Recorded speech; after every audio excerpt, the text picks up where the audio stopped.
5 best Telugu dubbed Malayalam thrillers. మలయాళంలో రెగ్యులర్‌గా investigative సినిమాలు, క్రైమ్ డ్రామాలు వస్తూనే ఉంటాయి. అండ్ మోస్ట్ ఆఫ్ ది సినిమాలు అన్నీ బావుంటాయి. కానీ బ్యాడ్ లక్ ఏంటంటే అన్ని సినిమాలు తెలుగులో రావు. కానీ ఓటీటీ రెవల్యూషన్ వల్ల చాలా సినిమాలు డబ్ అవుతున్నాయి. సో ఉన్న వాటిలో నాకు 5 మూవీస్ బెస్ట్ అనిపించినాయి. మరి ఇంకా లేట్ చేయకుండా సినిమాలు ఏవో చూద్దాం. నంబర్ 1 సూక్ష్మదర్శిని. చాలా సింపుల్ స్టోరీ లైన్ తీసుకొని లాస్ట్ వరకు ఒక సస్పెన్స్‌ని మెయింటైన్ చేస్తూ భలే తీశారు. స్టోరీ ఏంటంటే ప్రియాకి చుట్టుపక్కల ఏం జరుగుతుందో తెలుసుకోవాలనే పిచ్చి ఎక్కువ. సో తన ఇంట్లో ఉంటూనే చుట్టుపక్కల ఉన్న అందరి ఇళ్ళని అబ్జర్వ్ చేస్తూ ఉంటుంది. కరెక్ట్గా అదే టైంలో తన ఇంటి దగ్గరలో మాన్యువల్ తన అమ్మతో వస్తాడు. అంతే, ఇంకేముంది. ప్రియాకు కన్న టేసి ఉంచుతుంది.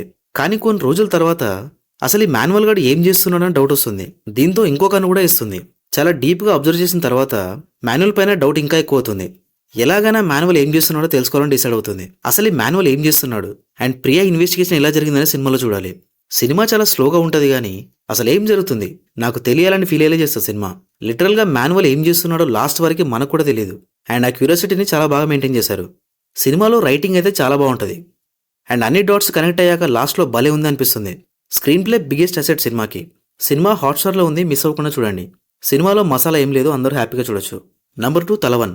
మంచి థ్రిల్లర్ ఇది. థ్రిల్లర్ సినిమాకి ఏం కావాలో అన్ని ప్రాపర్గా ఉంటాయి ఈ సినిమాలో.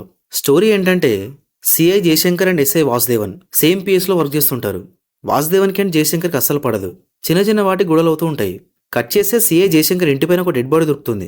ఇంకేముంది, జయశంకర్ని అరెస్ట్ చేస్తారు అండ్ కేసు ఇన్వెస్టిగేట్ చేయమని వాసుదేవన్కి అప్పగిస్తారు. కానీ ఆ డెడ్ బాడీ సిఐ జయశంకర్ ఇంటిపైకి ఎలా వచ్చిందనే సినిమాలో చూడాలి. మెయిన్గా మలయాళంలో ఏ జోనర్ అయినా సరే స్లో నరేషన్ అనేది చాలా కామన్. మామూలుగా థ్రిల్లర్ సినిమాలు ఫాస్ట్ పేస్లో ఉంటాయి. కానీ మలయాళం థ్రిల్లర్స్ అలా కాదు, స్లోగానే ఉంటాయి.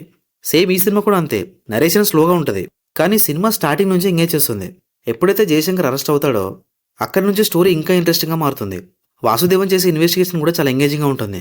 సినిమాలో ట్విస్టులు బాగున్నాయి, థ్రిల్ చేసే మూమెంట్స్ కూడా చాలా ఉన్నాయి. సో సినిమాని డెఫినెట్గా మిస్ అవ్వకుండా చూడండి. సోనీ లివ్లో ఉంది. Number 3 golem.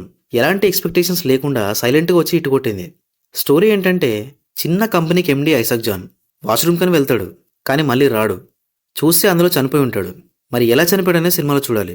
స్టోరీ చాలా బాగా స్టార్ట్ అవుతుంది. అంటే ఎండీ వాష్రూమ్కి వెళ్తాడు, వాష్రూమ్లో తను తప్ప ఎవరు ఉండరు. మరి ఎలా చనిపోయాడనే పాయింట్ హుక్ చేస్తుంది. సో సినిమాలో మోస్ట్ ఇంట్రెస్టింగ్ పార్ట్ ఏంటంటే ఎవరు చంపారనేది కాదు, ఎలా చంపారనేది మోస్ట్ ఇంట్రెస్టింగ్ పార్ట్. నాకు తెలిసి సినిమా హిట్ అయిందే ఆ ప్లాన్ వల్ల. డెఫినెట్గా మీరు సినిమా చూసాక పక్కా షాక్ అవుతారు. కానీ సినిమా పేరుకే థ్రిల్లర్ కానీ డ్రామా ఎక్కువ ఉంటుంది సినిమాలో. బట్ స్టిల్ బోర్ కొట్టదు. దానికి కారణం ఏంటంటే చాలా క్వశ్చన్స్ మనల్ని హాంట్ చేస్తూ ఉంటాయి. ఎలా చనిపోయాడు, ఎవరు చంపారు, ఎలా చంపారు, ఇవన్నీ. సో మీకు కనుక ఒక డిఫరెంట్ థ్రిల్లర్ చూడాలనుకుంటే ఈ సినిమా డెఫినెట్గా మిస్ అవ్వకుండా చూడండి. ప్రైమ్లో ఉంది. సినిమాలో మసాలా ఏం లేదు, అందరూ చూడొచ్చు. నంబర్ 4 అన్వేషిప్పిన్ కండేతుం. టొవినో థామస్ పోలీస్ ఆఫీసర్గా చేసిన సినిమా ఇది. సినిమాలో విజువల్స్ కానీ సౌండ్ డిజైన్ కానీ చాలా బాగుంటాయి. స్టోరీ ఏంటంటే ఆనంద్ నారాయణన్ ఎస్ఐ ఒక కేసు ఇన్వెస్టిగేషన్లో సస్పెండ్ అవుతాడు. కట్ చేసి ఒక మర్డర్ కేసు వస్తుంది. మరి ఆ కేసుని ఎలా ఇన్వెస్టిగేట్ చేశాడని సినిమాలో చూడాలి. స్టోరీ లైన్ చాలా సింపుల్గా అనిపిస్తుంది కదా, బట్ స్క్రీన్ ప్లే చాలా గ్రిప్పింగ్గా ఉంటుంది. ఇంట్రెస్టింగ్ థింగ్ ఏంటంటే దీంట్లో 2 స్టోరీస్ ఉంటాయి. ఫస్ట్ హాఫ్లో ఒక కేసు ఉంటుంది, సెకండ్ హాఫ్లో ఇంకో కేసు ఉంటుంది. సో ఒక్క టికెట్కి 2 సినిమాలు అనమాట. అండ్ ఇంకోటి డిఫరెంట్గా అనిపించింది ఏంటంటే సినిమా మొత్తం 80స్లో సెట్ అయి ఉంటుంది. దానివల్ల కేరళ విజువల్స్ అయితే చాలా బాగుంటాయి. సినిమాలో ట్విస్ట్లు కూడా బాగానే ఉంటాయి. సో డెఫినెట్గా మిస్ అవ్వకుండా చూడండి. నెట్ఫ్లిక్స్లో ఉంది. నంబర్ 5 కిష్కింద కాండం. ఇది ఒక డిఫరెంట్ థ్రిల్లర్. స్టోరీ ఏంటంటే అప్పు పిల్లై మాజీ ఆర్మీ ఆఫీసర్ ఒకరోజు తన గన్ మిస్ అవుతుంది. సరిగ్గా అదే టైంలో తన కొడుకు అజయ్ చంద్రన్ తను అపర్ణ అనే అమ్మాయిని 2 పెళ్లి చేసుకుంటాడు. సో అజయ్కి ఆల్రెడీ కొడుకు ఉంటాడు, కానీ తను మిస్ అయిపోతాడు. కానీ అపర్ణ ఇంటికి వచ్చాక కొడుకు ఎలా మిస్ అయ్యాడు అనేది ఇన్వెస్టిగేట్ చేస్తుంది. ఎందుకనే సినిమాలో చూడాలి. స్టోరీ చాలా డిఫరెంట్గా ఉంది కదా, ఇందాక చెప్పా కదా ఇది ఒక డిఫరెంట్ థ్రిల్లర్ అని. దానికి కారణం ఏంటంటే మామూలుగా థ్రిల్లర్స్ ఎలా ఉంటాయి, ఏముంది ఒక సింపుల్ ఒక మర్డర్ జరుగుతుంది, పోలీసులు వచ్చి ఇన్వెస్టిగేషన్ చేస్తారు, అంతే కదా. సేమ్ ఇదే టెంప్లెట్లో ఉంటాయి అన్ని. కానీ ఈ సినిమా అలా ఉండదు. మల్టిపుల్ లేయర్స్తో కంబైన్ అయి ఉంటుంది స్టోరీ మొత్తం. మెయిన్గా సినిమా ప్రిమైస్ అయితే చాలా డిఫరెంట్గా ఉంటుంది. మొత్తం ఫారెస్ట్లో కోతుల మధ్య ఉంటుంది. దానివల్ల ఒక డిఫరెంట్ మూడ్లో చూస్తున్న ఫీలింగ్ వస్తుంది సినిమా.